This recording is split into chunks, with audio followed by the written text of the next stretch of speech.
A paz do Senhor, meus amados irmãos, como vocês estão? Espero que bem. Estamos aqui para mais uma aula semanal da Escola Bíblica Dominical. E hoje nós estaremos falando sobre o livro de Ruth, que é a lição número 2 desse trimestre.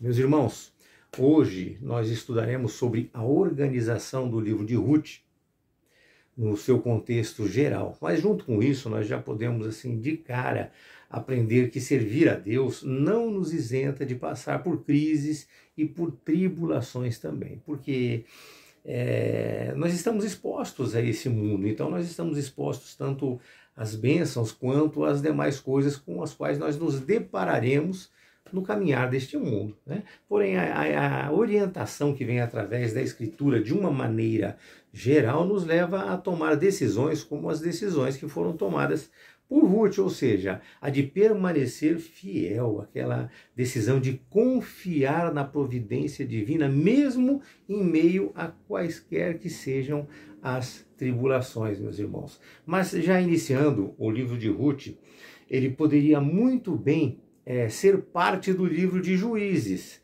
porque embora sendo um livro à parte, é como se ele fosse a continuação. E nós perceberemos isso hoje. Perceberemos isso hoje durante esta nossa aula. O texto sugerido, ele começa falando da situação divina naquele período da história. Eles estavam todos afastados de Deus. Era uma situação vivida totalmente à parte do Senhor. Totalmente à parte do Senhor, né? Ali nós estaremos falando de um homem, Elimeleque, e de toda a sua família, que para fugir da fome pela qual passava Belém naquela época, por uma permissão divina, digamos, dessa maneira, né? Ele foge dali devido a esta fome. Então ele sai de Belém e ele vai para Moabe. Nós já falamos disso na aula passada. Este estudo apresentará uma história curta para vocês, o estudo todo, o contexto de todo o estudo, ou seja, nossas próximas lições também. Porém, isso vem e traz para nós uma grande riqueza espiritual, meus amados. Por quê? Porque devido a uma conduta exemplar de fé perseverante de seus principais personagens, né? E pelo desfecho dos fatos também, que leva à preservação da linhagem de Abraão, de onde viria Jesus Cristo, filho de Davi, o Salvador do mundo, que nós já glorificamos e adoramos hoje, nessa nossa época. Ele já aconteceram esses fatos e nós estamos aqui usufruindo de tudo isso. E hoje nós estaremos apresentando o panorama deste livro de Ruth. Entendendo sempre, meus amados, que o Senhor, ele trabalha muitas vezes nos bastidores, né? Pois se tem a impressão de que Deus, ele não está vendo as coisas, porque ele quase não é mencionado nesse livro. É mencionado, mas quase não é mencionado neste livro. Mas se percebe que nada acontece por um acaso, porque percebe-se Deus no controle de todas as coisas, sempre atuante, porém, como assim que nos bastidores de tudo que está acontecendo. É o que acontece conosco hoje também, né? Nós não vemos nesses relatos que nós traremos para vocês, sarças ardentes, abertura do Mar Vermelho. Deus ali nunca vai falar de uma forma explícita. Apenas ali nós apresentaremos a vocês uma história poderosa e comovente sobre duas mulheres lutando para sobreviver em uma época difícil, em uma situação também muito difícil. E assim nós temos a percepção da ação discreta de Deus nos acontecimentos em Israel, através de quem? Através de Ruth. Este livro, meus amados, ele relata o amor entre Ruth e Noemi, sogra e nora, sendo uma Ruth moabita e a outra Noemi judia. Isso levou esta moabita a adorar o Deus de Israel e a seguir os seus caminhos e também a sua lei, o que acabou levando Ruth a estar conectada à história da redenção do mundo por Cristo.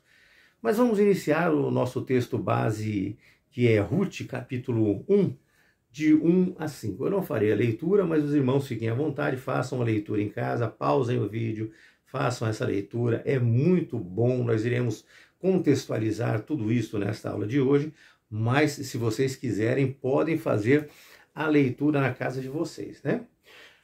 Então nós vemos aqui neste primeiro assunto, meus amados, a organização do livro. Então nós falaremos sobre a organização do livro. Entendam que a nossa Bíblia, ela tem o Antigo e o Novo Testamento. A Bíblia cristã, essas Bíblias atuais, ela tem o Antigo e o Novo, atuais para nós, é claro, o Antigo e o Novo Testamento. Já para os hebreus, tem apenas o Antigo Testamento. Nós precisamos entender que eles só fazem as suas leituras em cima do Antigo Testamento, porque eles não reconhecem o Novo Testamento como sendo uma coisa de Deus, alguma coisa que Deus apresenta para eles. Então aqui nós falaremos o quê? Sobre a Bíblia hebraica. Então é exatamente sobre isso que eu falei para os irmãos. Embora o Antigo Testamento seja composto de 39 livros para nós, tá? Para nós, de uma maneira organizacional, para eles são apenas 24 livros. Por quê? Porque eles são agrupados de forma de que alguns se unem em um único livro, como é o caso dos profetas menores. Para eles, é um livro só. Já para nós, são 12 livros. Olha a diferença muito grande, não é verdade? Com isso, nós vemos que as escrituras judaicas são divididas em 3 seções. 3 seções. Nós temos 4 seções, mas eles têm 3 seções. Os ensinos, ou seja, a Torá ou o Pentateuco, eles têm os profetas ou os Neviim, que nos traz também muita coisa, muito conhecimento, mas são os mesmos que os nossos. Não existe diferença nenhuma nas escritas, existe diferença apenas na organização e os escritos, que é o Ketubim, né? Sendo essa última sessão, essa terceira sessão, que é onde está o livro de Ruth, dividida em 11 livros, divididas em 11 livros. Então nós temos Jó, Salmos e Provérbios, que são os livros poéticos. Nós vemos também ali Cantares, Ruth, Lamentações, Eclesiastes e Esther, né? Esses são lidos nas festas judaicas, meus amados. Inclusive o livro de Ruth, que é o que nós estamos trabalhando nesse trimestre, ele é lido onde? No Pentecostes, ou como vocês queiram chamar, na festa das colheitas, né? Daniel, Esdras e Neemias, para eles também são um só livro, mas são 2, Esdras e Neemias e Daniel, então são 2 livros, e 1ª e 2ª Crônicas, que também eles consideram como um único livro que é histórico, né? Com isso nós vemos que Ruth, no cânon hebraico, conforme eu li para os irmãos, conforme eu falei para os irmãos, conforme eu apresentei para os irmãos aqui, ele fica depois de Provérbios e Cantares, no cânon hebraico, depois de Provérbios e Cantares. Pois vejam que Boaz descreve Ruth como em Provérbios. Lá em Ruth 3:11 diz assim: agora, pois, minha filha, não tenhas receio, tudo quanto disseste eu te farei, pois toda a cidade do meu povo sabe que és uma mulher virtuosa. Então, veja bem, ele usa o exemplo da mulher virtuosa, não apenas pela sua beleza, mas por sua inteligência, pela sua força, pela sua singeleza, pela perspicácia, ou seja, são qualidades da feminilidade bíblica. Amém? São qualidades da mulher de acordo com a nossa Bíblia, vindo provavelmente da expressão esposa exemplar, lá de Provérbios 31:10, conforme nós vemos, quando se fala mulher virtuosa, quem a achará? O seu valor muito excede a de finas joias. Mas leiam o contexto de Provérbios 31, porque ele descreve muitas virtudes dessa mulher virtuosa. É muito bom acrescentar esse conhecimento também às nossas vidas, né? Já no segundo tópico, nós vamos falar sobre a Bíblia cristã, a diferença entre uma E outra, nós falaremos sobre a organização do livro de Ruth na Bíblia cristã. Precisamos salientar aqui que a Bíblia hebraica e a cristã são as mesmas, então eu preciso afirmar isso para vocês. A Bíblia cristã e a Bíblia hebraica, elas são as mesmas, porém com uma disposição organizacional diferente. Mas elas têm o mesmo conteúdo, não se esqueçam jamais disso. Como nós já falamos, na Bíblia hebraica são 24 livros divididos em 3 seções. Já o Antigo Testamento na Bíblia cristã tem o mesmo conteúdo, porém dispostos em 39 livros. Eu acredito que ficou bem claro para os irmãos. No hebraico eles dividiram em 3 seções, já na escritura cristã dividimos em 4 seções. E quais são elas? Nós temos o Pentateuco, que equivale à Torá deles, nós temos os livros históricos, que vai ali de Josué até Esther, nós temos os livros poéticos, que é de Jó a Cantares, e os proféticos, que vão de Isaías a Malaquias, e assim nós fechamos 39 livros, como eles também têm, porém eles ajuntam uns com os outros, como eu já expliquei para os irmãos, né? O que nós chamamos de canon cristão. Então, a montagem disso tudo, essa organização, nós chamamos ela de canon cristão. E eu lembro vocês, volto a lembrar, insisto, é exatamente o mesmo escrito da Bíblia hebraica. Só existe uma organização diferente. Que fique claro aos irmãos que os judeus, também eu preciso deixar isso muito claro para vocês, que os judeus, eu já comentei agora, mas os judeus, eles não aceitam o Novo Testamento, portanto, eles não aceitam que Jesus é o Messias, ou seja, a partir dos evangelhos, eles não aceitam como canão sagrado. Então, quando nós falamos da Bíblia hebraica, nós falamos somente do Antigo Testamento. Já para nós é o Antigo Testamento e o Novo Testamento. E Ruth, na nossa teologia cristã, na nossa organização, ela está entre Juízes e 1 Samuel. Ela vai estar ali entre Juízes e 1 Samuel. E ela faz ali uma espécie de uma transição entre eles, partindo do período de Juízes e indo para o período da monarquia, ou seja, o período davídico. Nós sabemos, é claro, que Saul foi o primeiro rei, mas como ali havia o propósito de Deus, e o propósito de Deus é que o rei fosse da tribo de Judá. E isto de acordo com todas as profecias que existiam naquela época, que existem até hoje, que nós vivemos e lemos cada uma delas. Então, nós entendemos desta maneira. Meus irmãos, agora outro detalhe também importantíssimo: quem seria ou quem poderia ter sido o autor do livro de Ruth? Tudo leva a crer, vejam bem, tudo leva a crer que teria sido Samuel, principalmente pela referência ao rei Davi, né? Nós vemos isso muito claro ali, a sua ascendência, que está lá em Ruth 4, 17 a 22, de Obed até Davi. Nós já vimos isso, inclusive, na primeira aula, né? E nós vamos repetir aqui para que vocês entendam bem essa questão, né? Então, existem sim algumas dúvidas que não permitem afirmar categoricamente que seja Samuel o autor desse livro. Muitos estudiosos entendem que o livro de Ruth, ele vem assim como se fosse um lenitivo que veio do apêndice lá de Juízes 1 a 16. É um lenitivo, alguma coisa assim para acalmar o povo, né? Dessa maneira. E aqui eu quero salientar que o livro de Juízes, ele foi escrito para quê? Para manifestar como Deus acompanha o seu povo. Como ele acompanha o seu povo na sua história concreta, inclusive. Como ele acompanha o seu povo na sua história concreta, mesmo no meio dos mais graves acontecimentos, como as guerras contra os povos inimigos, né? Então, isso tudo, meus amados, além da infidelidade do povo, além da idolatria do povo, ele acompanha o povo, ele está ali, tá? Ele está ali olhando, velando pelo seu povo, sim, deixando passar por certas coisas, mas velando pelo seu povo. Mas voltando, porque eu aqui, nós cremos sim nesta autoria, ou seja, a autoria de Samuel.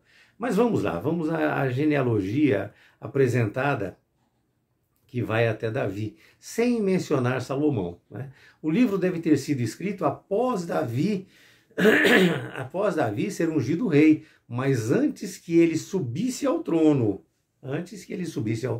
ou antes de Salomão, do nascimento do seu filho, né? Samuel ainda vivia nessa época e os pais de Davi se encontravam em Moabe, lá em Moabe, mas a data é incerta. Porém, considerando a autoria de Samuel, o livro teria sido escrito mais ou menos ali no século X a.C.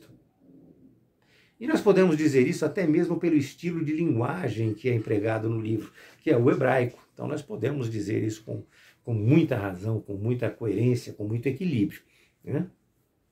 Mas, feito isso e visto posto para os irmãos, o segundo assunto que nós estudaremos hoje, nós falaremos sobre o contexto histórico.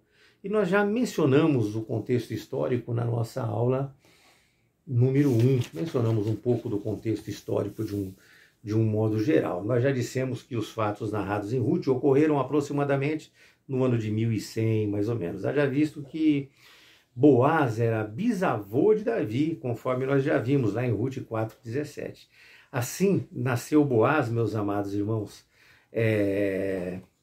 provavelmente por volta do ano de 1390 a.C.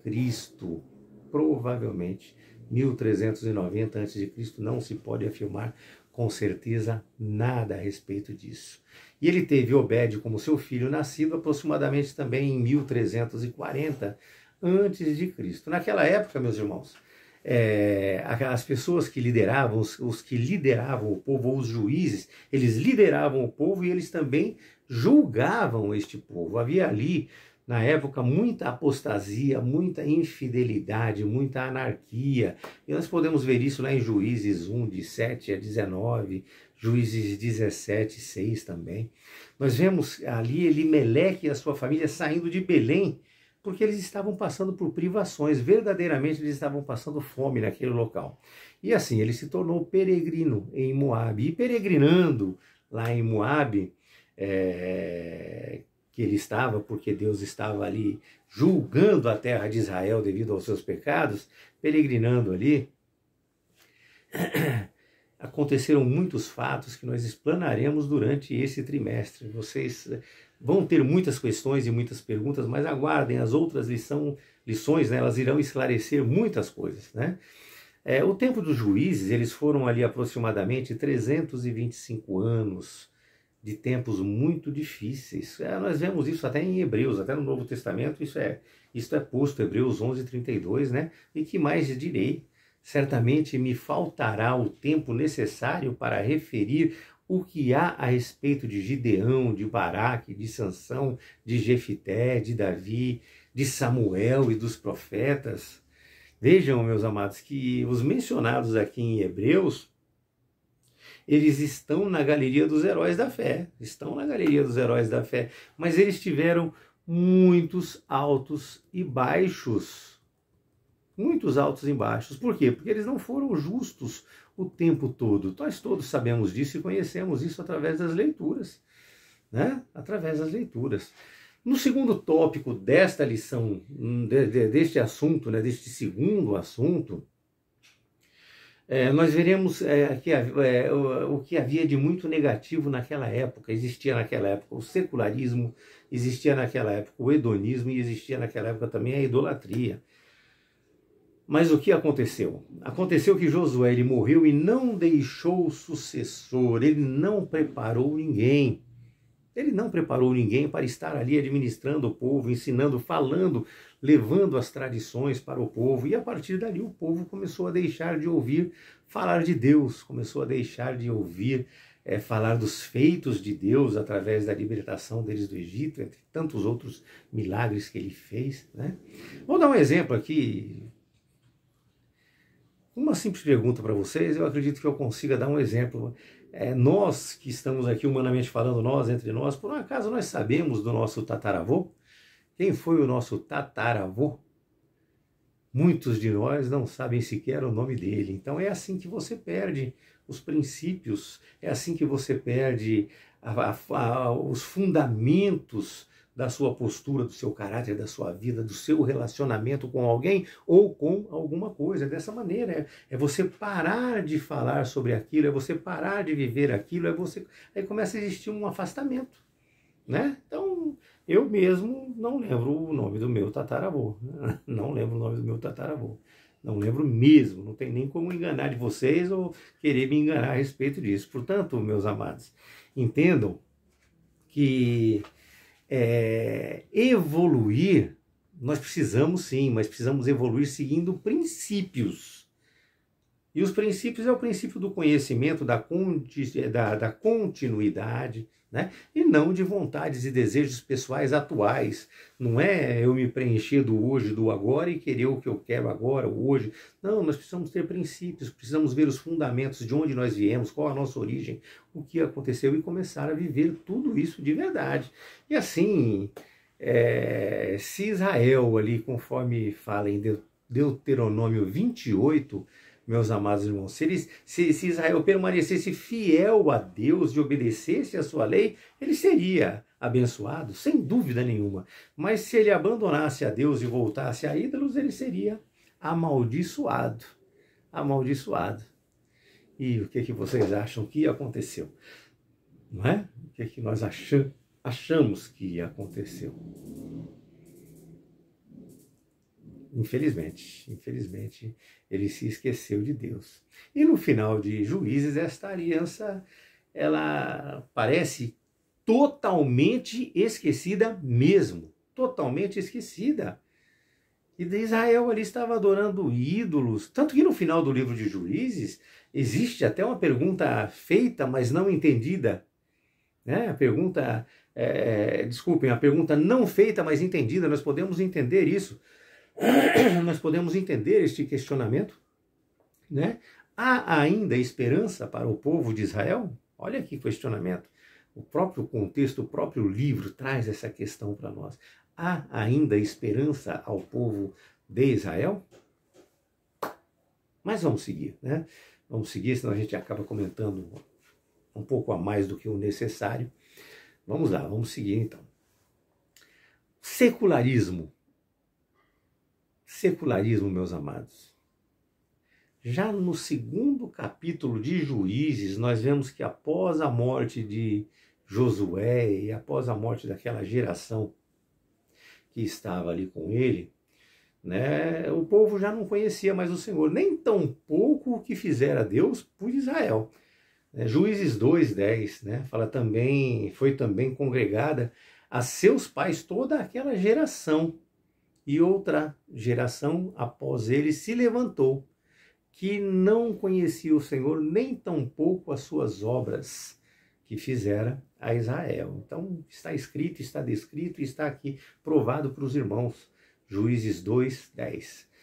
Meus queridos, entendam que secularismo significa o quê? Excluir, secularismo é rejeitar, é ter indiferença a uma crença, a uma religião, é você não se permitir fundamentos. O secularismo é o hoje, é o agora. Né? Há também o hedonismo, como nós já falamos. O hedonismo é o distanciamento do Senhor, onde o ser humano vai adotando um modo de vida que busca o prazer pelo prazer. Já falamos bastante a respeito disso aqui. Então, deixando assim de falar do Deus de Israel que tirou o povo do Egito, ele se afastou de Deus, ele começou a esquecer tudo aquilo. Com isto, do secularismo, eles evoluíram para onde? Para o hedonismo, e do hedonismo para a idolatria. E assim acontece. E assim acontece hoje conosco também, meus amados. Acontece hoje conosco também. Sabendo sempre que estas coisas se intercambiam, elas vão falando uma com a outra ali, destruindo o ser humano, né? E aí acaba o ser humano por descer mais um degrau, ou seja, o degrau da idolatria. o degrau da idolatria. E assim o ser humano passa a servir. E nós vemos isto hoje. Eu gostaria de achar alguma coisa para explicar para vocês de uma maneira diferente, mas nós vemos isso hoje claramente também. Pessoas servindo aí a Balaíns e outros deuses, deixando assim o Senhor dos seus pais que os tiraram do Egito, lá lá em Israel, e provocam assim a ira do Senhor, porque eles não só adoraram a Baal e Astarote naquela época, como também casaram com filhas de cananeus, heteus, amoreus, perizeus, entre outros inimigos de Israel, entre tantos outros inimigos de Israel. Nós hoje também nós fazemos cada coisa, meus amados, que é difícil de se imaginar e é difícil até de se entender como tem seres humanos fazendo certas coisas. Se dizem cristãos, se dizem tementes a Deus, mas fazendo cada coisa, meus amados irmãos. Infelizmente é dessa forma. Entenda, portanto, meus irmãos, que Israel estava cada vez mais distante de Deus e ela se afundava cada vez mais nesta relação. Tá? E já fica bem claro a todos que Ruth era também uma estrangeira. Nós sabemos, nós aprendemos isso, tanto na primeira como nessa segunda aula. Ela era também uma estrangeira nesta igual relação de casamento que ela teve. Mas ela se tornou protagonista, meus amados, dessa história pela sua conversão ao Deus de Israel. Não pelo casamento, como nós já dissemos na aula passada. Não foi o casamento que a libertou. Não foi o casamento que a libertou. A sua conversão, sim, a sua conversão foi o que libertou ela. E dentro deste contexto, nós vemos muito claramente que havia muita opressão, muito clamor e muito livramento também naquela época. Foi um período marcado pela oscilação, onde cada um fazia o que queria e Deus os castigava. Então, as pessoas faziam o que queriam, Deus ia lá e castigava. E aí Deus permitia assim a opressão por parte dos inimigos de Israel. E isto tornou-se ali meio que um círculo vicioso, né? Porque eles faziam o que queriam, erravam, pecavam, e aí eles clamavam a Israel, tá? Dizendo-se arrependidos, estando arrependidos, e aí Deus vai e levanta juízes. Levanta juízes, vai levantando e levantando juízes. Porém, estes eram soluções temporárias para aquela época. Mas, meus amados, nós vemos em Ruth uma solução permanente e definitiva com a ascensão de Davi, um rei segundo o coração de Deus. Todos nós pronunciamos muito esta frase, né? Mas a solução definitiva mesmo, de fato, ela viria quando o herdeiro do trono davídico, ou seja, Jesus, chegasse. Ele foi o consumador da nossa obra redentora, meus amados. Foi por mim e foi por você que ele veio e morreu na cruz por nós e nos livrou de todo este mal. Hoje nós estamos aqui livres, falamos diretamente com Deus, nos expressamos a Deus, nos entregamos a Deus, vivemos essa comunhão e esta relação com Deus, diretamente com Deus. Não há necessidade de intermediário, não existe. Jesus Cristo foi o último e derradeiro sacrifício. Daqui aqueles que se arrependerem verdadeiramente e tiverem fé, meus amados, estarão no céu. Nós precisamos entender e aprender isso. Amém? É desta maneira, né?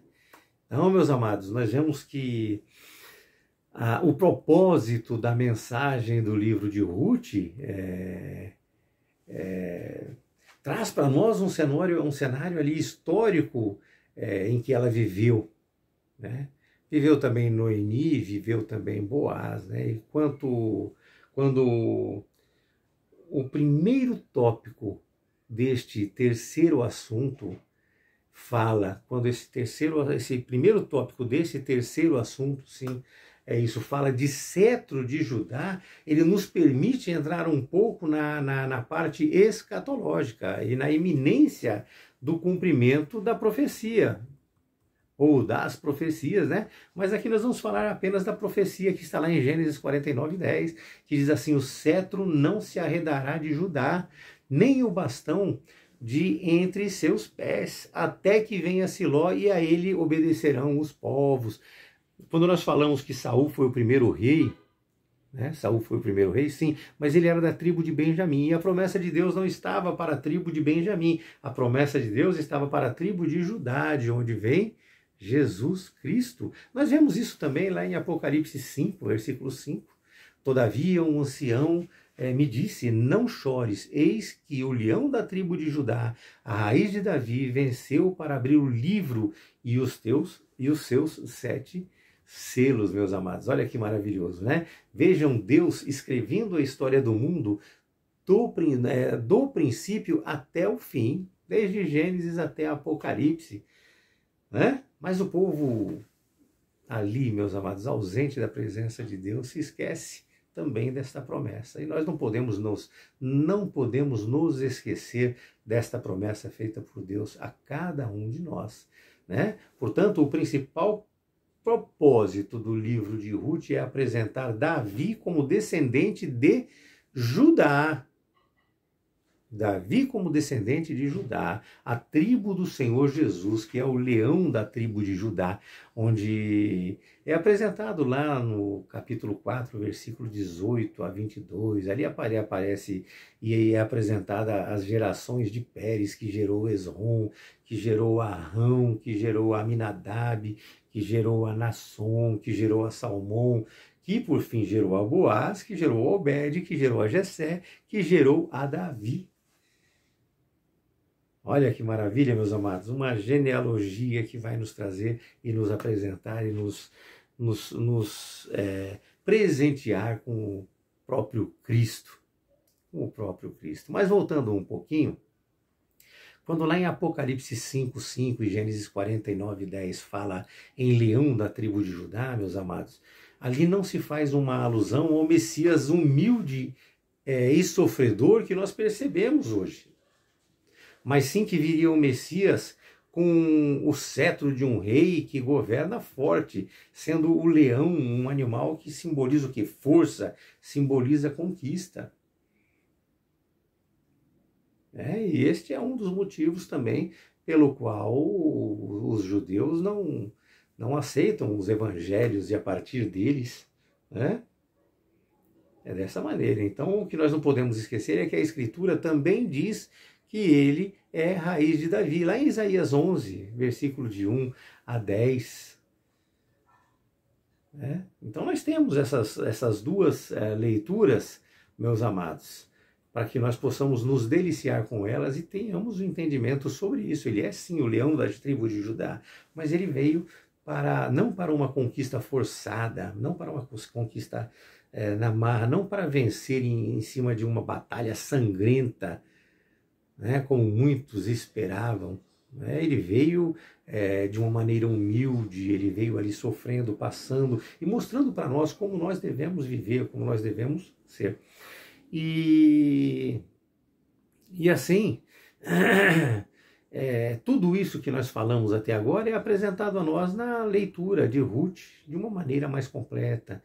Ela vem de uma maneira bem delicada, sem se mencionar que está tratando de Deus. Mas conforme nós expusemos hoje, vocês já viram naturalmente Deus em todas essas questões. Vejam que Ruth se destaca o amor e a redenção. Ou seja, o amor de Deus é um amor de Deus, tá? É um amor de Deus o primeiro. Porque Ruth, ao invés de voltar para seus pais, onde ela acharia conforto, tranquilidade, paz, sustento, ela preferiu seguir com Noemi e ao seu Deus, embora tudo o que ela pudesse passar, meus amados, embora todos os sofrimentos e tribulações pelas quais ela poderia passar. E assim houve a inclusão dos gentis entre os que podem ser salvos pelo arrependimento e pela fé. E aí é onde se demonstra o amor de Deus. Então é o amor por Deus e o amor de Deus que nós vimos e aprendemos aqui. E sobre a redenção, nós vemos claramente que ao se falar de Boaz, se fala da genealogia de Jesus. Está lá em Ruth 2:20, 3:9 a 12, 13, No capítulo 4 também, 1, 2, 3, 6, 7, 14 também. Portanto, meus amados, nós vemos na descendência de Boaz o nosso Redentor. E da mesma forma, vemos nele mesmo o remidor de Noemi, que se casa com a sua nora, promovendo assim o seu sustento e o amparo conforme a lei do levirato. Eu acho que já falei sobre a lei do levirato para os irmãos, mas nós falaremos mais também durante o transcorrer dessas aulas. Então nós aprenderemos o que é a lei do levirato. Mas como nós já vimos, nos tempos dos juízes prevaleciam o que? O secularismo, o hedonismo e a idolatria. Mas também, em meio a tudo isso, nós vemos duas mulheres tementes a Deus, uma judia e a outra gentil, que representam aqui o remanescente fiel em um mundo cheio de iniquidade. E assim todos nós hoje alcançamos a benevolência do Senhor, porque a despeito da incredulidade e dos pecados, Deus está aqui e nos resgata, como apresenta Isaías 64, 4 e 5, que diz: porque desde a antiguidade não se ouviu e nem com o ouvido se percebeu, nem com os olhos se viu, Deus além de ti, que trabalha para aquele que nele espera, e vai de encontro àquele que com alegria prática justiça, faz daqueles que se lembram de ti, e nos teus caminhos, eis que te iraste, porque pecamos. Por muito tempo temos pecado. E aí vem a pergunta: haveremos nós de ser salvos? Sim, meus amados, com arrependimento e com fé, com entrega verdadeira. É nós nos dedicarmos a Deus, nós buscarmos a Deus e entender o contexto de tudo que nós estudaremos durante este trimestre aqui. Nós estaremos sim aos pés de Jesus e reconhecendo nele, mesmo não hoje, como posso dizer para os irmãos, não percebendo ele como nós gostaríamos de perceber. Nós gostaríamos de ver os milagres, né? Ver a travessia do mar, nós gostaríamos de ver sarças incandescentes, nós gostaríamos de ver Deus na nossa frente assim, mas não é dessa forma. Nós o veremos de uma maneira meia escondida, como é o que já acontece com nós. Ele está presente, ele está aqui, ele está vivo, participando de tudo, mas ele só é percebido por aqueles que realmente se entregam e buscam o conhecimento da sua palavra, que é o que nós estamos fazendo e aprendemos hoje. A palavra Deus, o nome Deus, ele foi pouco mencionado no livro de hoje, mas ele está presente em toda a movimentação que foi feita naquele contexto e no nosso contexto atual. Amém? Que Deus abençoe vocês, que vocês tenham uma semana maravilhosa, e a semana que vem nós estaremos aqui para a terceira aula sobre Ruth. Deus abençoe a todos.